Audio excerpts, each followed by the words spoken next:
وعلیکم السلام ورحمۃ اللہ وبرکاتہ۔ اللہ رب العالمین خیر و عافیت میں رکھے۔ سوال یہ تھا، کسی حدیث یا قرآن کی کوئی آیت سے یہ ثابت ہے کہ اللہ نے آخری نبی کو امام بنا کر بھیجا ہے؟ اصل جو میسیج تھا وہ یہ تھا کہ شیطان نے امت مسلمہ کو 4 اماموں کا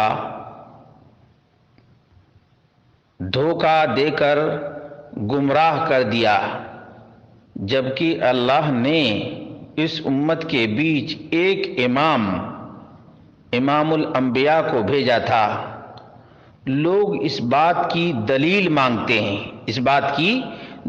مانگتے ہیں کہ اللہ رب العالمین نے محمد رسول اللہ صلی اللہ علیہ وسلم کو امام الانبیاء بنایا ہے، تو اس کی دلیل کیا ہے؟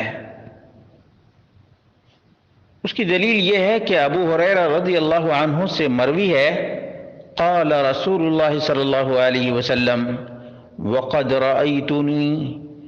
وقد رأيتني في جماعة من الأنبياء فإذا موسى قائم يصلي فإذا رجل ضرب جعد كأنه من رجال شنوءة وإذا عيسى بن مريم عليه السلام قائم يصلي أقرب الناس به شبها عروة بن مسعود الثقفي وإذا إبراهيم عليه السلام قائم يصلي أشبه الناس به صاحبكم يعني نفسه فحانت الصلاة فأممتهم۔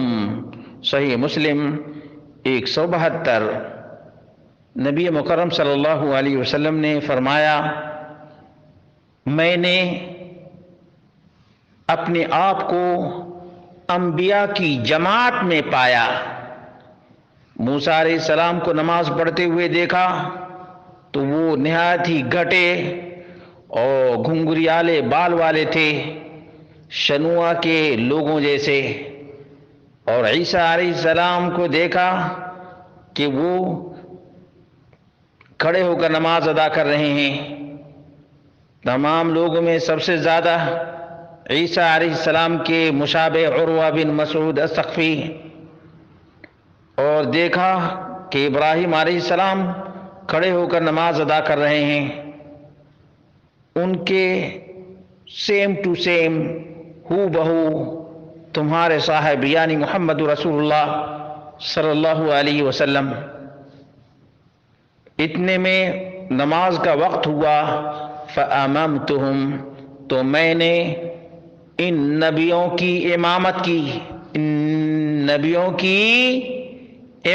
کی۔ یہ امام الانبیاء کی دلیل ہے، صحیح مسلم کے اندر موجود ہے۔ اسی طرح سے مسند احمد جلد نمبر 4 صفحہ نمبر 167 پر بھی ہے۔ عن ابن عباس قال فلما دخل النبي صلى الله عليه وسلم المسجد الأقصى قام يصلي فالتفت ثم التفت فإذا النبيون أجمعون يصلون معه۔ اللہ کے رسول صلی اللہ علیہ وسلم مسجد اقصی میں داخل ہوئے، کھڑے ہو کر نماز پڑھنے لگے۔ ادھر دیکھا پھر ادھر دیکھا کہ تمام کے تمام انبیاء نبی مکرم صلی اللہ علیہ وسلم کے ساتھ نماز ادا کر رہے ہیں۔ یہ روایت اور صحیح مسلم کی روایت سے بالکل واضح ہو گیا کہ اللہ کے رسول صلی اللہ علیہ وسلم امام الانبیاء ہیں، اور تمام نبیوں نے محمد رسول اللہ صلی اللہ علیہ وسلم کی امامت کا اقرار کیا ہے، آپ کے پیچھے نماز ادا کی ہے۔ یہاں تک کہ عیسیٰ علیہ السلام بھی آخری زمانے میں نزول فرمائیں گے تو محمد مصطفیٰ صلی اللہ علیہ وسلم کے امتی کے پیچھے نماز ادا کریں گے۔ یہ اور بھی بڑی دلیل ہے کہ محمد رسول اللہ صلی اللہ علیہ وسلم تمام نبیوں کے بھی رسولوں کے بھی امام، امام الانبیاء، امام الرسل اور ختم الرسل صلی اللہ علیہ وسلم ہیں۔